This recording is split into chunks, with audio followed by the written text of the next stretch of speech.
Que bom que vocês estão aqui, que bom que a gente está junto, de longe, mas estamos juntos.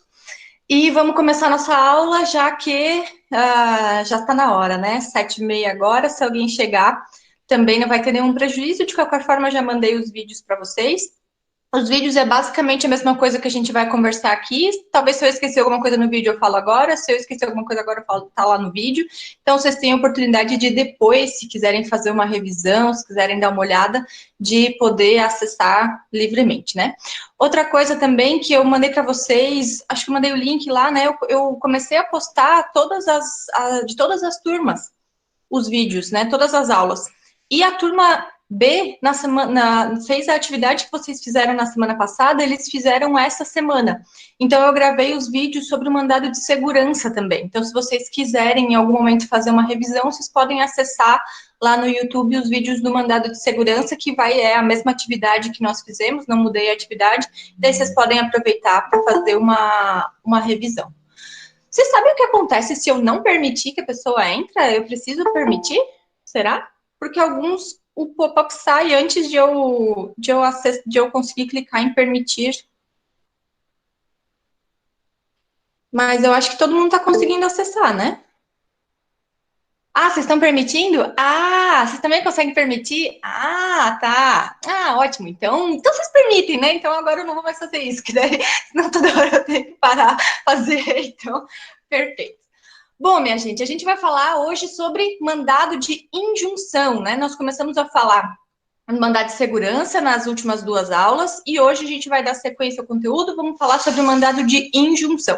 Se vocês forem olhar lá no plano de ensino, vocês vão ver que eu estou mudando um pouco a ordem do que estava no plano de ensino para adequar para as nossas aulas. Eu vou deixar algumas coisas, eu vou jogar mais para o final, coisas que eu prefiro que a gente esteja pessoalmente conversando.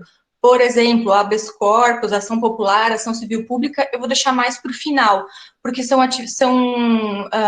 tipos de ação que eu quero fazer algumas atividades com vocês. Se a gente já tiver retornado às aulas presencialmente, né, vai ser melhor. Eu vou postergar o máximo que der, vou antecipar o mandado de injunção, estou antecipando. Na aula que vem, provavelmente a gente vai falar sobre o habeas data.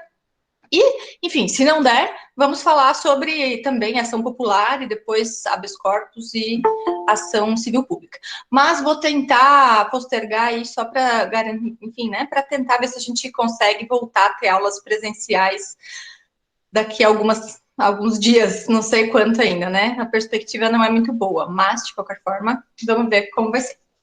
Bom, com relação ao mandado de injunção. Então, o que é o mandado de injunção? Bom, é um remédio constitucional, né? É isso que a gente está tratando nas últimas aulas que a gente começou a ver esse semestre. Então, é um remédio constitucional porque está lá previsto na Constituição, né? Nosso querido artigo 5º, que vai trazer os direitos fundamentais. Onde não falou? Traz também. Ah, o que é isso? Isso é um áudio de outra pessoa? Vocês precisam me ajudar nessas tecnologias, tá? Tá. Eu acho que é alguém com o microfone ligado, né? Se vocês puderem desligar daí o microfone, depois a gente conversa pessoalmente. Bom, o remédio constitucional, então, que está lá previsto no artigo 5º da Constituição. E ele tem sido regulamentado numa lei infraconstitucional, então na Lei 13.300.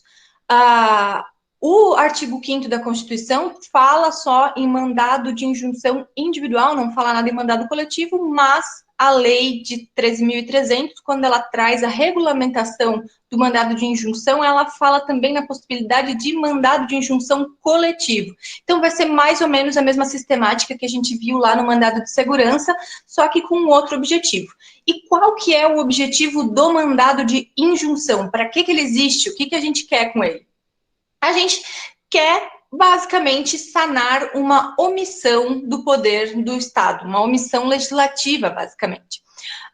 O que acontece? A gente vai usar o mandado de injunção quando faltar alguma norma regulamentadora para que a gente possa exercer alguns direitos previstos na Constituição Federal. Eu vou abrir para vocês, e vamos torcer para dar certo, o artigo da Constituição e da lei para a gente conseguir acompanhar. Só um instante.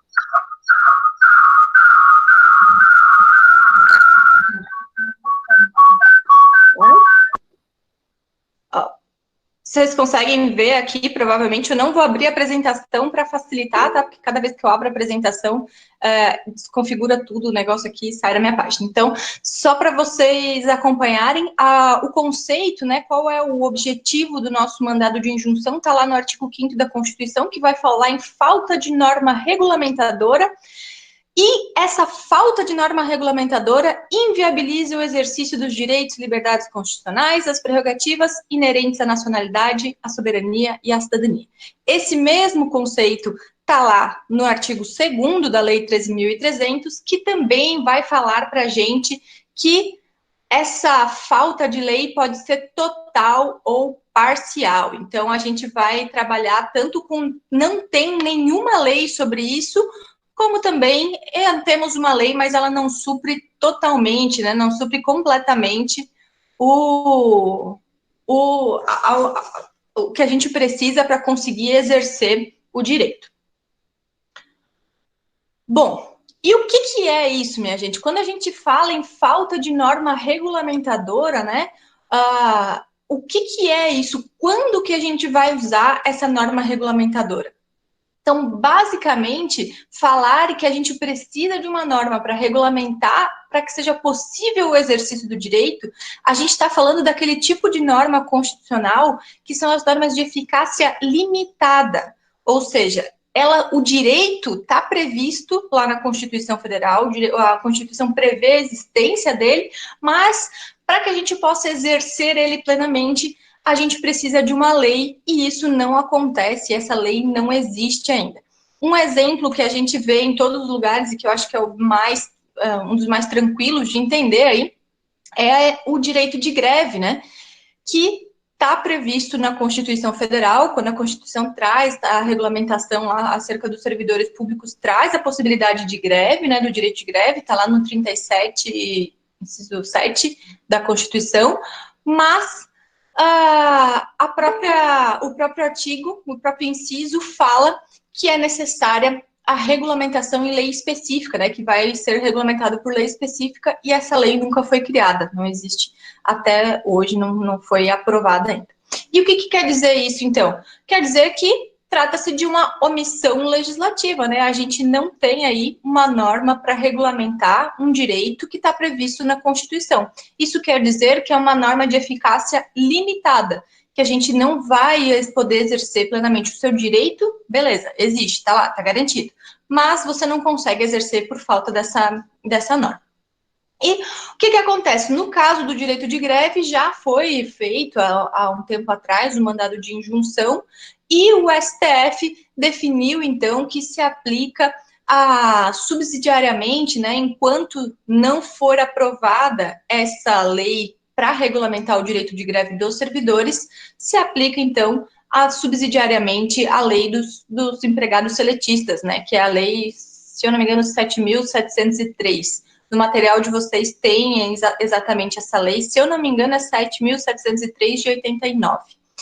E é a lei que vai ser aplicada subsidiariamente. Não é o ideal, mas pelo menos é uma forma de suprir a omissão. Então, é basicamente isso, gente. Esse é o objetivo do mandado de injunção. Falta uma lei, essa lei impossibilita, e aqui lei, né, falando de uma norma, de uma forma geral, né, não só lei, mas falta uma norma regulamentadora. Essa falta dessa lei inviabiliza, impede que você exerça determinados direitos, e por conta disso você precisa de alguma forma suprir essa omissão. E a gente vai fazer isso por meio do mandado de injunção. Então, outra coisa importante é quando a gente vê lá no artigo da Constituição, ele fala direitos e liberdades constitucionais, prerrogativas inerentes. O que é isso, minha gente? O que a gente pode, para simplificar esses tipos de direito, quais são os direitos que vão ser violados, que vão ser inviabilizados, que ensejam um mandado de injunção, né? Os direitos são os direitos fundamentais. Então, sempre que a gente tiver um direito fundamental que estiver sendo inviabilizado aí por falta de uma norma, né, falta de uma lei, falta de algo que regulamente, vai ser possível, vai ser cabível a gente ajuizar, então, o mandado de injunção para tentar suprir essa omissão. Até aqui, tranquilo, gente? Vocês precisam ir me dando um feedback. É tão estranho saber que vocês estão aí, mas que, enfim, eu não consigo ver a cara de vocês para saber se está tudo certo. Então, vocês vão me falando assim, tá? Tipo, beleza. Bom. Então, tá. Então, continuando. Bom, além do primeira coisa, então, o objetivo, né? O objetivo sanar essa bendita omissão. Ah, outra coisa que é super importante, gente, isso vocês precisam ficar muito atentos. Essa omissão, essa inviabilização desse direito por conta dessa omissão, precisa ser uma relação direta. Por que eu tô falando isso? Porque a gente vai ver mais para frente o controle concentrado de constitucionalidade, a gente vai ver que existe também a ação de inconstitucionalidade por omissão, que é uma coisa diferente do mandado de injunção. E por que é diferente? Qual que é essa diferença, né? Quando a gente está falando de uma ação de inconstitucionalidade, a gente está falando de controle de constitucionalidade abstrato. Ou seja, a gente consegue pegar a lei e dizer que a lei, hipoteticamente, num caso abstrato, está sendo omissa e por causa disso há uma inconstitucionalidade por omissão. A gente consegue pegar uma situação teórica e dizer, olha, por conta dessa omissão, várias pessoas estão tendo seu direito inviabilizado. Mas a gente vai, quando a gente está falando em controle de constitucionalidade, a gente está falando de uma situação abstrata. A gente não precisa pegar um caso concreto. Quando a gente está falando de mandado de injunção, a gente precisa necessariamente de um caso concreto. A gente não consegue trazer a lei e dizer que a falta... Trazer a lei não, né? No caso, trazer essa omissão e dizer que essa falta dessa lei, que essa falta de norma está inviabilizada. A gente precisa trazer um caso que mostre, fale, olha, o sindicato vem e diz, olha, os servidores ali do município de Piratuba estão com um problema com relação a isso. Então, a gente precisa dessa inviabilidade desse direito num caso concreto para que seja possível o mandado de injunção.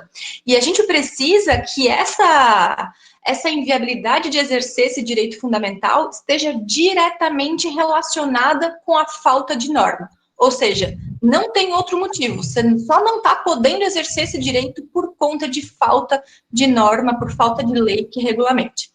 Então, precisa ter essa relação direta e a gente vai dizer, então, que precisa haver um nexo de causalidade entre a falta de norma e a inviabilidade de exercer esse direito, né? Então, a ausência de norma e a inviabilidade de exercer o direito precisam ter uma relação direta e essa relação direta precisa ser necessariamente um nexo de causalidade. Se você conseguir atribuir, né? E aí é um trabalho que o julgador vai analisar, né? Se ele conseguir atribuir a impossibilidade de exercer esse direito a outras questões, não só não vai caber a norma, o mandado de injunção. É muito engraçado essas aulas assim. Não quero nem imaginar o que vocês estão fazendo, o que vocês estão comentando, o que vocês estão rindo aí, né? Enfim. Ai, dá um medinho. Mas. Bom, desculpa, prof, esqueci de fechar o microfone. Não tem problema. Não foi. Pode continuar. Obrigada. É preciso ter, assim, uma interferência, né? Senão a aula fica muito sem graça, gente. Eu não vou nem fazer pausa, eu não vou nem conseguir respirar, eu saio falando até o final, sem parar. Então é bom, de vez em quando, vocês me interromperem para eu parar para respirar, né? Enfim. Que mais, gente? Deixa eu olhar minha cola aqui para ver a sequência. Bom, e aí falei já, né, que essa omissão pode ser total ou parcial, né? Então, pode ser que essa omissão, que exista uma lei, mas que essa lei não regulamente por completo, não seja suficiente, né? Existe já uma norma. Então, ainda assim, se essa norma for incompleta, é possível o mandado de injunção. Agora, quando que não vai caber o mandado de injunção? Não vai caber quando a gente já tiver uma norma e essa norma não estiver, por exemplo, sendo aplicada. Se existe norma, o fato de essa norma não ser aplicada não enseja o mandado de injunção, porque a norma existe. O problema de não aplicar precisa ser resolvido por outro meio. Então, lembrem-se que quando não cabe mandado de injunção, não quer dizer que não cabe outra medida judicial. Simplesmente a gente não vai conseguir utilizar esse remédio constitucional, porque ele é específico para os casos de omissão. Se tem lei, mas essa lei não é aplicada, Não é o caso de mandado de injunção. Eu até vi um caso bem interessante esses dias aqui no estado de Santa Catarina, que é o caso de um mandado de injunção. Eu até podia ter pegado ele. Acho que depois eu mando para vocês a ementa do julgado. Mas é um caso de mandado de injunção que foi ajuizado na comarca porque o sujeito era um caso criminal, né? O sujeito estava preso e o advogado ajuizou um mandado de injunção para dizer que ele não poderia estar preso porque ele não passou por audiência de custódia. E por conta disso, ele precisava. Aí eu já não sei exatamente, né, a regulamentação da audiência de custódia, mas enfim, ele disse: olha, já existe a norma para que seja realizada a audiência de custódia, e essa norma não foi aplicada no meu caso, no caso do meu cliente, portanto, ele ajuizou um mandado de injunção dizendo que deveria ser aplicada essa norma ao caso dele.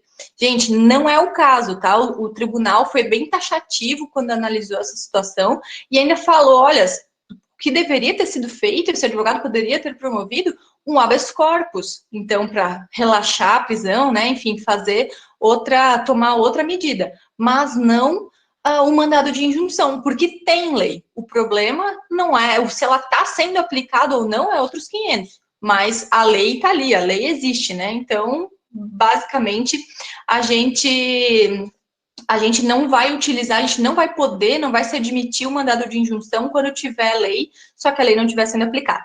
Também não cabe mandado de injunção quando existe lei e essa lei é inconstitucional, por exemplo, você vai discutir ali se ela é compatível ou não com a Constituição, enfim.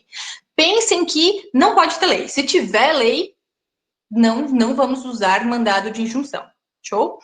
E, claro que quando a gente fala que se tiver lei, a lei é aprovada já, né, que já tenha passado aí por todo o processo legislativo, porque pode ser que exista um projeto, né, projeto não é a mesma coisa que lei, a gente não sabe se o projeto vai finalizar da mesma forma que ele começou, pode ser que ele sofra alterações, pode ser que ele sofra mudanças, pode ser que ele sofra veto presidencial ou estadual, enfim, pode ser 1000 coisas aí, então a gente não vai trabalhar projeto de lei, não é a mesma coisa que lei.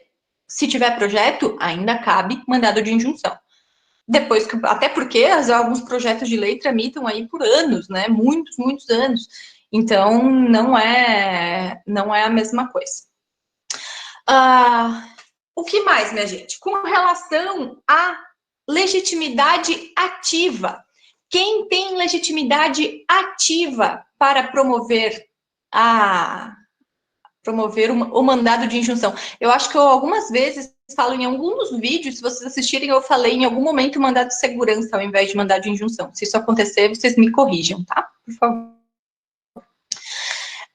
Eu vou mostrar aqui, vamos pegar a lei que regulamenta de novo. Tcharam. Estamos aqui.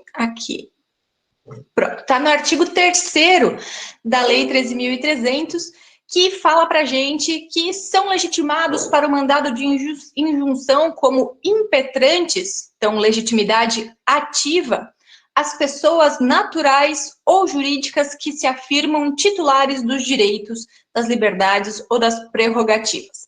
Então, vemos aí pessoas naturais ou jurídicas. Esse artigo traz alguma limitação?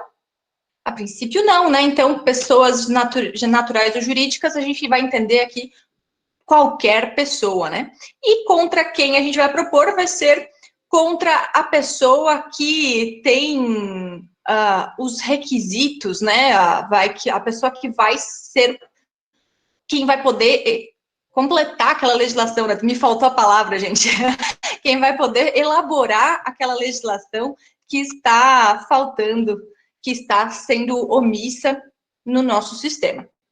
Então, basicamente, legitimidade ativa vai ser qualquer pessoa natural ou jurídica. Não tem restrição neste artigo. Vamos lá para aquela premissa geral de que qualquer pessoa mesmo.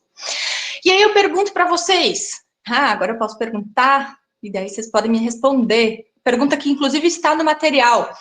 E a pessoa jurídica de direito público tem legitimidade para impetrar um mandado de injunção? É uma pergunta de verdade, eu quero saber a resposta. Sim, Por quê? Tá no material a resposta? Acho que não, né? Por quê, Júlia? Tá no material a resposta? Ah, que coisa. Eu achei que eu tinha tirado do material a resposta.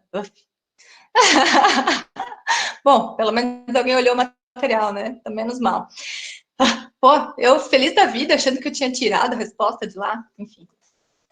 Gente, pessoa jurídica de direito público pode também impetrar mandado de injunção. Então, por exemplo, se o município ou se o Estado entende que ele está sofrendo alguma violação, que ele está sendo impossível de exercer alguma situação, até alguma questão de organização, né, interna, por exemplo, por conta de uma falta de lei, né, por falta da norma regulamentadora, vai ter a possibilidade também de ajuizar, né, de promover o mandado de injunção. Isso já foi uma questão discutida no STF, e o STF já decidiu, né, apesar de ser controverso e não ser 100% aceitável na doutrina, o STF já decidiu que é possível, sim. Então, inclusive, alguns doutrinadores vão falar que até o próprio Ministério Público, se tiver, por exemplo, o promotor, né, se estiver sendo impossibilitado de exercer alguma das suas atividades, né, entender que o Ministério Público está sofrendo alguma violação nos seus direitos, digamos assim, pode também promover o mandado de injunção. Então, é qualquer pessoa mesmo, tá? Basta que você se entenda titular desses direitos que estão, na sua opinião, né, na sua com destaque em amarelo, inclusive, que horror. Mas o destaque em amarelo tá a pergunta, a resposta não tá em destaque em amarelo, né? Vocês viram que eu tô usando muito destaque em amarelo, né? Eu juro que eu não vou começar a usar isso em petições, mas é só para vocês realmente verem. Mas, enfim, qualquer um que entenda aí que é titular desses direitos que não estão podendo ser exercidos por conta da falta de lei, vai poder ajuizar o mandado de injunção. Que mais, pessoal? Outra situação. Considerando que é possível o mandado de injunção coletivo, nós vamos ter também os legitimados ativos, né? Quem tem legitimidade ativa para promover o mandado de injunção coletivo. E aí a gente vê que a lei de 2016 do mandado de injunção sofreu umas modificações com relação ao mandado de segurança lá de 2009, né? A lei do mandado de segurança de 2009, e de lá para cá sofreu algumas alterações ali com relação à legitimidade ativa. Por quê? Quando a gente fala da legitimidade ativa do mandado de segurança coletivo, a gente fala dos partidos políticos que tenham representatividade no Congresso, dos sindicatos, das associações, e a gente não inclui aí outros grupos, né? A gente não inclui outros membros que a gente vai incluir aqui no mandado de injunção. Então, no mandado de injunção, cabe como legitimidade ativa, além daqueles que a gente já viu no mandado de segurança, também o Ministério Público e a Defensoria Pública. Então, lembre-se que a gente vai ter aqui como legitimados ativos os partidos políticos, com representatividade no Congresso, os sindicatos e as associações lá que estejam regulamentados há mais de um ano, aquele mesmo critério, e também vamos ter outros dois, que é o Ministério Público e a Defensoria Pública. Então, aí é uma boa perguntinha de prova, né? Essa diferença aí entre a legitimidade ativa do mandado de injunção coletivo e do mandado de segurança coletivo é uma boa pergunta. Façam um asterisco aí.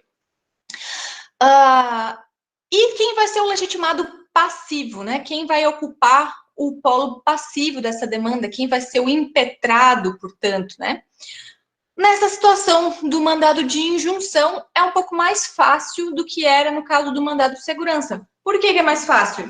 Porque a gente é mais fácil a gente conseguir identificar quem é responsável por elaborar aquela norma que está faltando no nosso poder legislativo. Então, basicamente, quem vai ser responsável aí por elaborar a norma é a pessoa que vai estar que vai ser o impetrado, nesse caso, a pessoa ou o órgão, né? No Brasil, a gente tem bastante foco na legislação federal, né? A maior parte da nossa vida é regulamentada aí por legislação federal, então muita coisa vem do Congresso. Portanto, acredito que a maioria do que tem aí de mandado de injunção, eu imagino que seja com relação a isso, ou que seja contra o Congresso Nacional, que é quem vai ter, na maior parte das vezes, a legitimidade para elaborar as normas faltantes. Mas tudo vai depender do que é a norma, de que tipo de norma que está faltando. Daqui a pouco, se é uma norma estadual, a gente vai estar falando de uma situação que a Assembleia Legislativa Estadual tem que elaborar a lei, ou se a gente está falando de uma questão municipal, talvez a Câmara dos Vereadores vai elaborar a lei, ou se é uma situação que a lei tem que ser de iniciativa do governador ou do presidente, enfim, depende da situação, ou se é uma questão de organização do judiciário, por exemplo, que tem que ser iniciativa do presidente do Tribunal de Justiça. Depende. Então, o legitimado passivo, o impetrado, vai ser sempre a pessoa ou o órgão, né, que é responsável por elaborar aquela norma que está faltando no nosso sistema. E a gente tem que ter isso bem claro, porque a gente tem que pensar que existe na nossa organização a separação de poderes, né? Então, a gente não pode usurpar a competência do outro aí na hora que a gente ajuiza um mandado de injunção. Então, se é uma norma que é de competência, que quem tem uma lei que tem que ser iniciativa do presidente, a gente não pode propor contra o Congresso, porque tem que entrar o presidente nessa história, senão essa lei vai ser inconstitucional, ela vai ter vício, né? Ela não vai poder ser aceita no futuro, porque ela tem um vício ali já no seu nascimento, que ela deveria ter sido iniciada pelo presidente e não pelo Congresso. Então, para evitar esse tipo de situação, a gente vai promover contra quem tem atribuição para elaborar essa norma, que vai ser o legitimado passivo. Mas, em regra, a gente não encontra muita dificuldade aí, porque as regras são bem claras com relação a esse ponto. Outra coisa, com relação à competência, né? Então, o legitimado passivo é quem vai definir a competência onde vai tramitar esse mandado de injunção. A Constituição vai trazer ali, quando a competência do STF, está lá no 102, inciso 1, a linha Q, que vai dizer que quando a gente promover contra o presidente da República, contra o Congresso, contra a Câmara dos Deputados, contra o Senado, enfim, vários órgãos aí vai ser competência do STF. A Constituição também traz competência do STJ, do TSE e do TRT, e não sendo esses casos de competência específica trazida na Constituição, a gente vai cair na residualidade, né, da vara estadual, de quando vai ser competência da Justiça Comum. Então, lembrem-se que essas questões da Justiça Estadual estão regulamentadas lá na Constituição Estadual, né, a mesma coisa que nós vimos com relação ao mandado de segurança, a gente vai aplicar aqui da mesma forma. Show, minha gente, mais alguma dúvida? Até aqui tudo certo? Tô falando muito rápido, tá dando para entender? Alguma dúvida? Aproveitem, falem agora, o Calem para sempre, tudo beleza. Vocês estão desesperados para a gente terminar, para vocês curtirem a sexta-feira e jantar, né? Bom, eu vou... Imagina, né? Então, continuando, né? Meu Deus, eu vou precisar tomar 1 litro d'água depois que a gente acabar essa aula, mas deixa eu ver se eu falei tudo. Peraí, deixa eu pegar minha cola. Bom, com relação ao procedimento, gente, procedimento bem tranquilo do mandado de injunção, para fazer o exercício, procedimento bem tranquilo do mandado de injunção, e ele vai ser, inclusive, mais simples que quando a gente viu o mandado de segurança, por conta de uma questão muito específica, né? Não cabe decisão liminar no mandado de injunção. Eu até acho que faz muito sentido, né, não caber. Apesar de que a nossa lei que trata do mandado de injunção, a Lei 13.300, ela é omissa com relação a isso. Vejam, gente, uma lei que vai tratar justamente do procedimento de sanar a omissão é omissa com relação a isso. Mas, enfim, a Lei 13.300 não fala nada a respeito de a possibilidade de decisão liminar. Ela simplesmente fala do procedimento que se vai ser notificado o impetrado, intimado o MP para se manifestar e vai depois para a sentença. Mas não fala nada sobre a possibilidade de decisão liminar. Mas, de qualquer forma, o STF já, antes dessa lei, né, já tinha o entendimento. Vejam que o mandado de injunção existe desde 88. e só agora em 2016, né, há 3, 4 anos atrás, que foi aprovada a lei que regulamenta ele. Então, ficou um bom tempo sem uma regulamentação específica e o STF decidia a maior parte das questões ali do que pode e não pode, como é que funciona, como é que não funciona. Então, o STF já tinha esse entendimento antes mesmo dessa lei, dizendo que não cabe decisão liminar, não cabe tutela de urgência. Então, nessa aula, e somente nessa aula, vocês estão dispensados de me dizer quais são os requisitos da tutela de urgência que estão lá no 300 do CPC. Mas, ainda assim, vocês precisam lembrar do 319, né, que é os requisitos da petição inicial.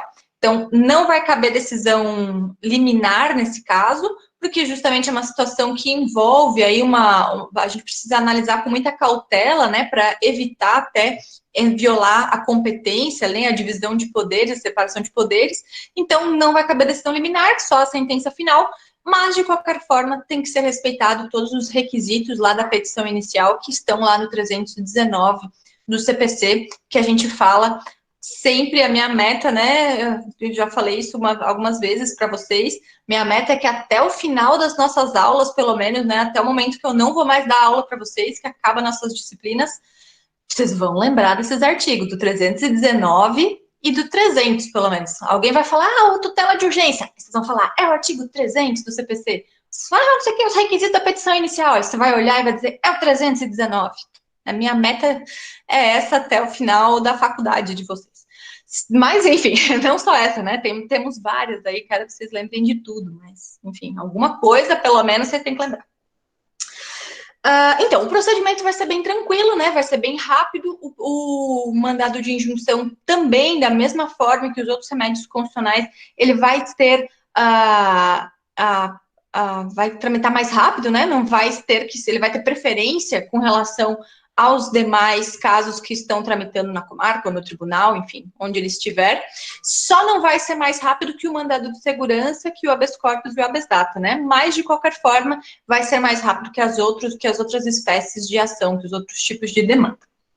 E, tirando isso, logo vem a sentença. A gente falando assim hipoteticamente até parece que tramita super rápido, né? Mas muitas vezes, como são situações que exigem cautela, o mandado de injunção demora ainda assim para tramitar, né? Porque, enfim, são coisas que precisam ser analisadas com muito cuidado. Então, às vezes, leva um tempo até que o judiciário consiga amadurecer aquela situação e proferir o seu julgamento. Um exemplo bem legal que está no material, que está na última página do material, é o caso do crime de homofobia, que foi julgado no ano passado, vocês lembram? Todo mundo ouviu falar disso, né? E o que foi julgado foi um mandado de injunção.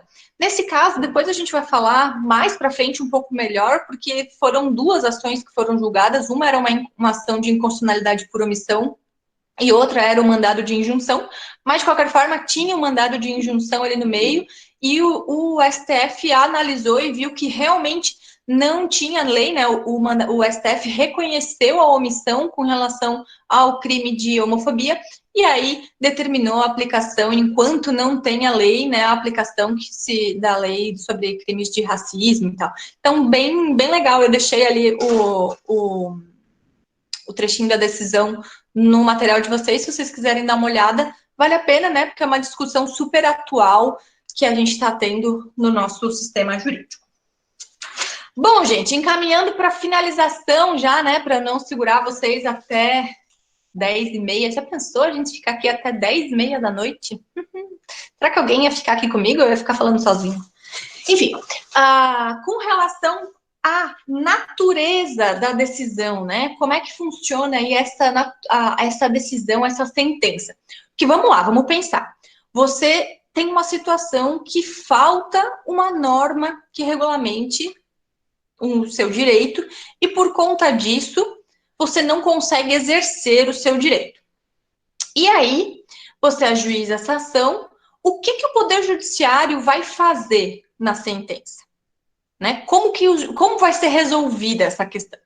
Então, agora nós temos a lei que regulamenta, que esclareceu as coisas, né? Mas isso foi por muito tempo uma questão bastante discutida na doutrina e também no âmbito do STF. O STF não era unânime, né? Existiam, às vezes, decisões que iam para um lado, iam para outro lado, e que falavam sobre...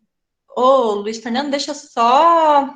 Já falamos sobre o trabalho, tá? Deixa eu só terminar de falar dessa questão da natureza das sentenças, e daí a gente conversa sobre o trabalho.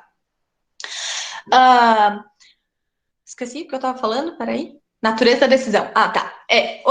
Por muito tempo, o STF teve essa divergência do qual que é o resultado do mandado de injunção, né?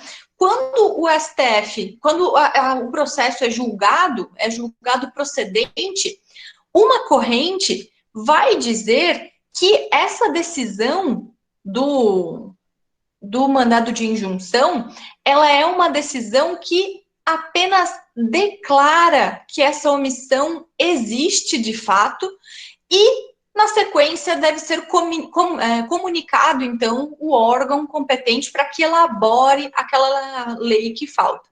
Então, essa corrente é uma corrente um pouco mais restritiva, né, bastante restritiva. Ela vai dizer, olha, a natureza da sentença que julga o mandado de injunção é uma natureza declaratória. Ela não pode interferir. Por conta da separação de poderes, ela não pode interferir naquela lei. Ela não pode criar uma lei naquele caso, porque senão ela vai estar invadindo aí a esfera do poder legislativo, né? Então o poder judiciário não pode fazer isso. O poder judiciário vai apenas reconhecer que essa omissão existe e vai então comunicar o poder legislativo para que seja elaborada essa norma regulamentadora e possa ser exercido, então, esse direito. Mas vejam que isso é bastante criticado, isso foi bastante criticado. Vocês imaginam, o sujeito chega, fica ali anos discutindo o troço do mandado de injunção, para, no final, o Poder Judiciário simplesmente dizer, não, de fato, existe uma omissão. O Poder Legislativo tem que fazer essa norma. Poxa, como que isso resolve o problema, né? Então, essa corrente era bastante criticada justamente por não decidir, né? Por não resolver o problema. Então, vinha até uma discussão dizendo, não, beleza, você respeita a divisão de poderes, a separação de poderes, mas, por outro lado, você está violando aí o princípio da inafastabilidade do Poder Judiciário, porque justamente você não está decidindo aí aquela questão, né? Você está, querendo ou não, deixando a situação como ela está, dizendo basicamente que você não pode julgar ali, que você não pode resolver. Então, por conta disso, essa corrente que entende que a sentença tem natureza declaratória somente, a gente vai chamar de não concretista. Ela não resolve o problema, então ela não resolve o caso concreto. Então, ela é não concretista. Quando a gente está falando da outra corrente, uma segunda corrente aí, que é uma corrente que a gente vai chamar de concretista, porque ela vai lá e vai dizer, olha, ela resolve o problema. Só que ela resolve tanto o problema que ela cria uma lei, mesmo não sendo poder legislativo. Então, a segunda corrente, que é a corrente concretista, ela vai dizer para a gente que, de fato, o Poder Judiciário, quando ele verifica essa omissão, ele vai suprir essa omissão. Então, ele vai dizer que que essa sentença tem natureza constitutiva. Constitutiva porque ela vai constituir uma relação jurídica, ela vai constituir a norma que vai ser aplicada nesse caso concreto. Então, ela vai dizer, olha, o judiciário não pode simplesmente declarar que essa omissão existe. O judiciário tem que resolver o problema. Então, ele vai lá, vai dizer que, de fato, o problema existe e vai já vai estabelecer qual a norma regulamentadora, como que a gente vai aplicar essa norma no caso. Vejam que aí essa corrente também é bastante criticada justamente por interferir na separação de poderes, né? O Poder Judiciário vai estar criando aí uma norma e, inclusive, algumas correntes vão aplicar de uma forma geral, né? Vão dizer que essa norma que o Poder Judiciário cria vai ter efeito erga omnes, vai poder ser aplicada contra todos. Vejam que vai estar claramente violando a separação de poderes. Então, sempre que a gente tem duas correntes extremas, né, que a gente tem uma dizendo isso e outra dizendo extremamente o contrário, a gente tem uma corrente do meio, né, aquela que fica em cima do muro, que é a que a gente vai chamar de intermediária, né, a terceira corrente fica ali, né, não tá nem para lá nem para cá, e o que ela vai ser? Ela vai ser um mix dessas duas correntes que a gente falou antes, né, então, basicamente, a intermediária, ela vai dizer assim, olha, primeiro, você estabelece um prazo, a sentença vai estabelecer um prazo para que o Poder Legislativo supra essa omissão, para que o Poder Legislativo, né, quem tem competência para legislar, faça de fato essa legislação que supra essa omissão. Mas, se o Poder Legislativo não fizer, aí sim o Judiciário, então, vai estabelecer como que funciona, como que vai ser exercido esse direito para que, de fato, não tenha nenhum prejuízo às partes, né, para que ninguém saia prejudicado em razão dessa omissão. Isso está lá no artigo 8º da Lei 13.300. Então, vejam que a lei de 2016, a Lei 13.300, ela adotou essa corrente intermediária. Deixa eu ver se eu consigo abrir aqui para vocês. Só um instante, vamos abrir o artigo só para mostrar para vocês que isso está lá no artigo 8º.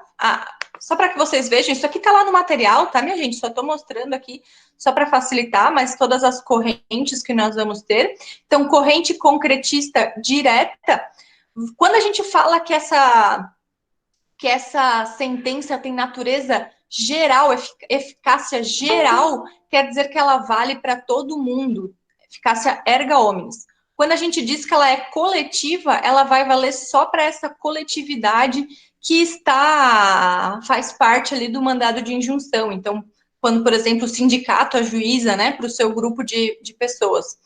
E quando a gente está falando individual, ela tem efeito inter partes, ou seja, só entre as partes do processo. Quando a gente está falando da corrente que foi adotada pela lei, a gente está falando da intermediária, que também pode ser dessas três modalidades, geral, coletiva ou individual. E isso está lá previsto no artigo, vai falar no 8º e no 9º, mas o artigo 8º vai dizer, olha, primeira coisa que a gente vai falar é que a gente vai determinar um prazo para que seja sanada essa omissão pelo Poder Legislativo. Então, a primeira coisa que acontece é fixar um prazo aí razoável, a lei não é taxativa, né? Ela vai deixar isso em aberto, vai dizer, ó, primeiro a gente fixa um prazo razoável para o Poder Legislativo suprir essa omissão. Agora, não necessariamente o Poder Legislativo, né? Mas aquele que tem competência para elaborar essa norma. Agora, se essa norma não for elaborada, aí sim a gente a sentença já vai estabelecer como que vai ser cumprido, como que vai ser exercido esse direito. Então, basicamente, a sentença vai trazer já para a gente o que deve acontecer, como que a gente vai exercer esse direito e vai trazer um prazo aí razoável para que o Poder Legislativo se manifeste. É bem interessante que o artigo 9º também da lei traz alguns elementos que vão diferenciar um pouco o mandado de injunção. Então, a princípio, o mandado de injunção vai valer entre as partes do processo, se a gente está falando de um mandado de injunção individual. Então, a gente vai falar, olha, o mandado de injunção individual, aquele sujeito que entrou com aquela ação vai receber os efeitos, né, vai sofrer os efeitos daquela decisão. Quando a gente está falando de um mandado coletivo, quem vai receber os efeitos dessa decisão é aquele grupo que está sendo representado naquele momento, né? Aquela coletividade representada, mas a lei também possibilita a gente expandir os efeitos da decisão para outras pessoas, se for necessário, para outras que não aquelas inicialmente representadas, não aquela coletividade representada, mas para outras, e até atribuir efeito erga omnes, ou seja, até atribuir efeito para todo mundo.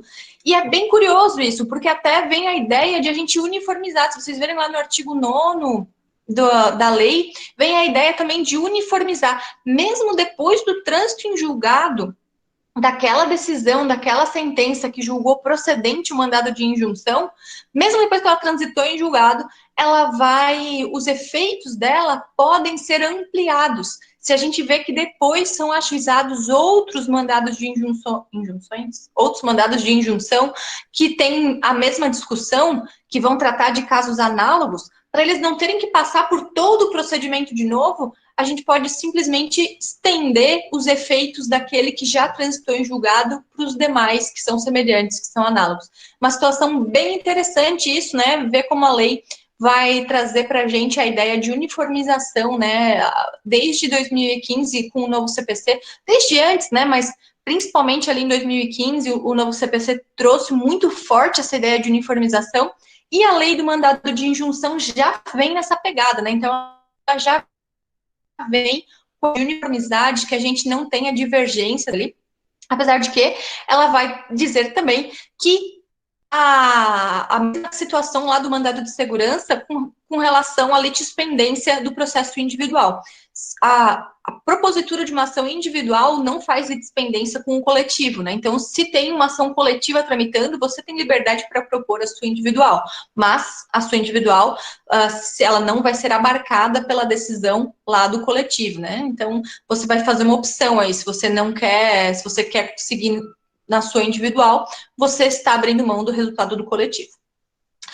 Para finalizar, e agora de verdade, com relação à possibilidade de revisão, também é uma situação bem interessante que a lei traz, bem útil, inclusive.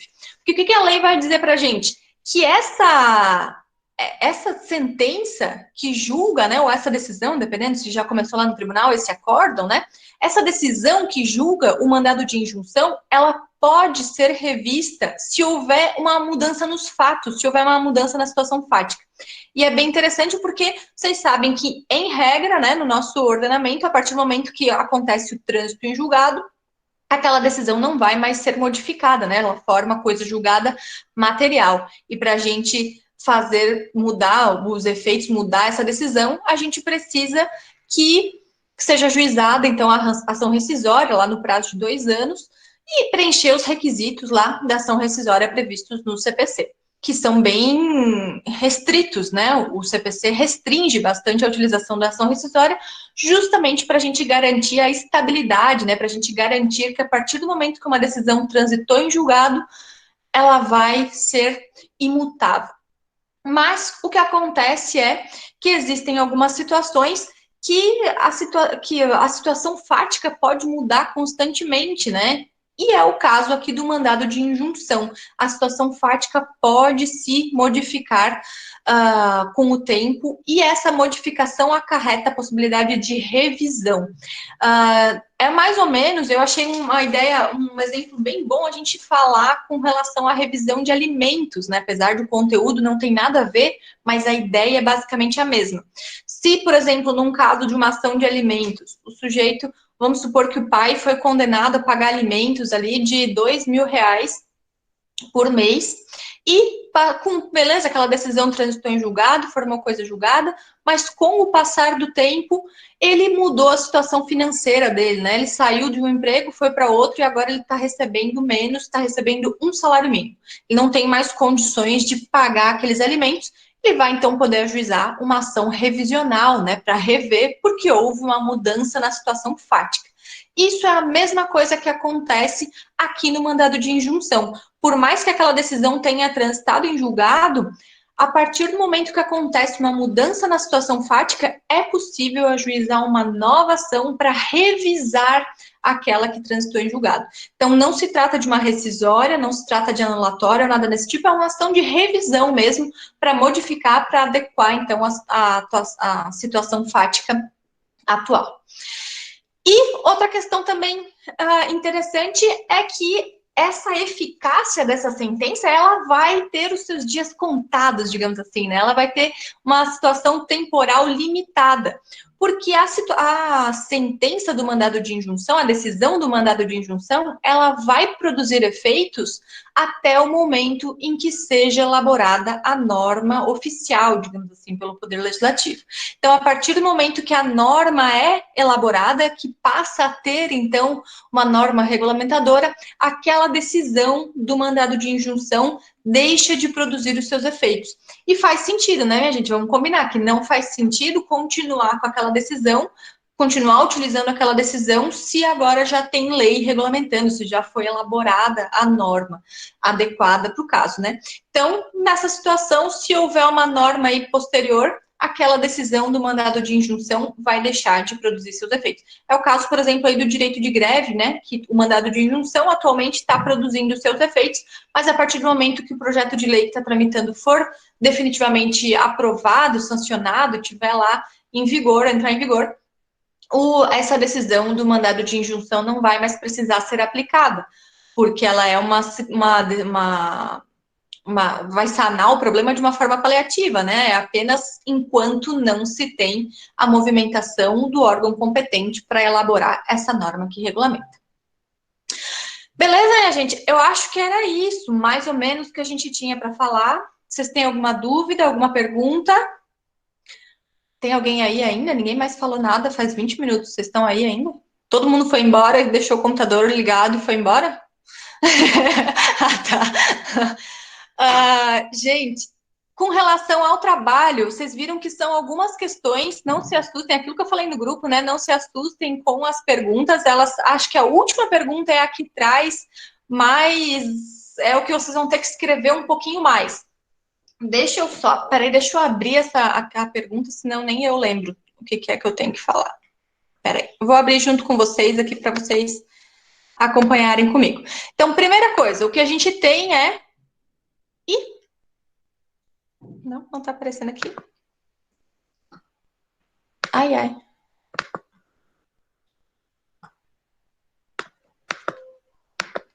Acho que...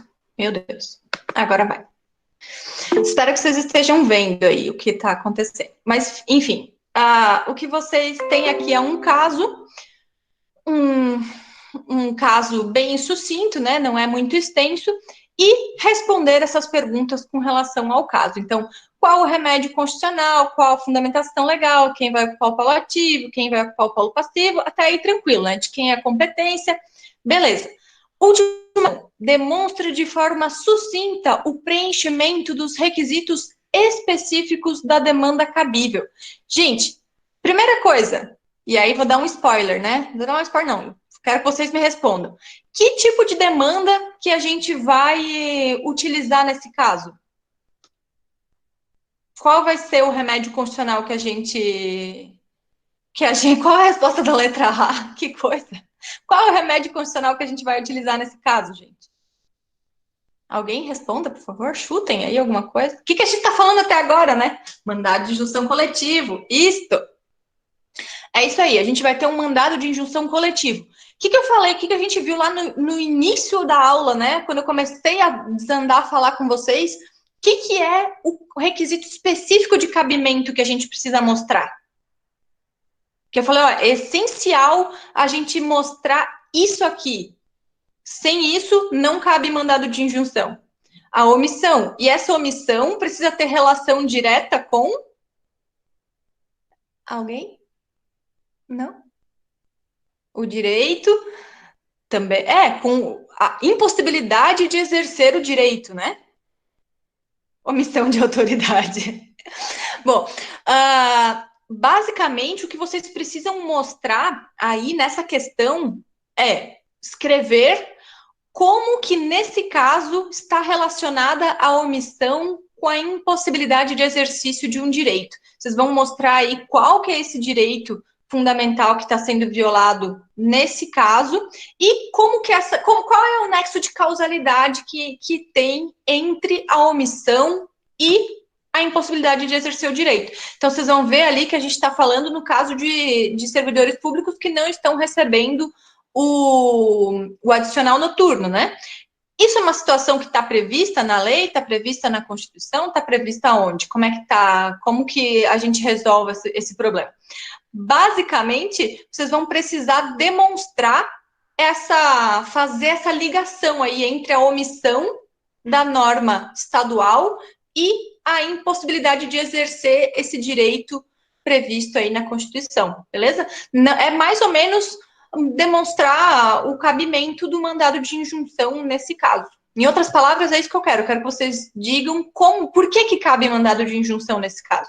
Só que vocês vão ter que lembrar que não adianta dizer, porque tem uma omissão. Vocês precisam relacionar essa situação ao caso concreto, portanto, ao caso que está sendo apresentado ali. Não é nada muito extenso, tá, pessoal? Mas só mostrar, nesse caso, como que é essa omissão e como essa omissão se relaciona com o direito, qual que é o nexo de causalidade que existe aí entre a omissão e o direito. Ficou mais claro, gente? Deu para entender? Deu para entender o que é para fazer nessa última questão? Sim? Bom, acho que é isso, né? Alguma dúvida, minha gente? Alguma pergunta? Querem ir comer? Querem ir responder o exercício? Comer? Bom, acho que podemos encerrar a aula hoje. Diga, Julia, última chance.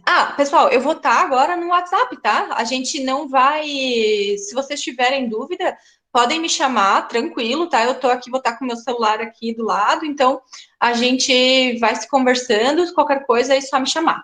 Mesma coisa também, assistam os vídeos, se vocês precisarem responder, se vocês precisarem rever alguma coisa, assistam os vídeos, que eu tentei fazer de uma forma aí bem, é basicamente o que a gente conversou aqui, só que talvez com um pouco mais de tranquilidade. Juro que eu não vou demorar para responder, tá? Eu vou ficar aqui sentadinha com o meu celular do lado e eu vou responder na hora, eu prometo. Você tem minha palavra. Certo? Não garanto, mas assim, mas me mandem perguntas hoje. Não garanto que amanhã eu vou responder na hora. Eu tô falando isso agora. Beleza, gente? Se cuidem, tenham um bom final de semana. Vocês não estão se vendo, né, também, vocês ver se aguentem aí mais um pouquinho.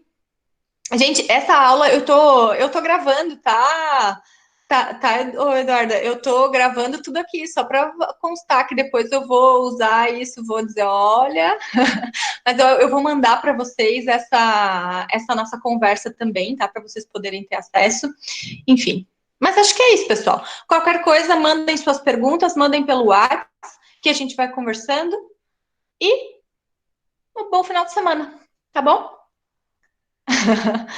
Beijão, gente, se cuidem e até semana que vem.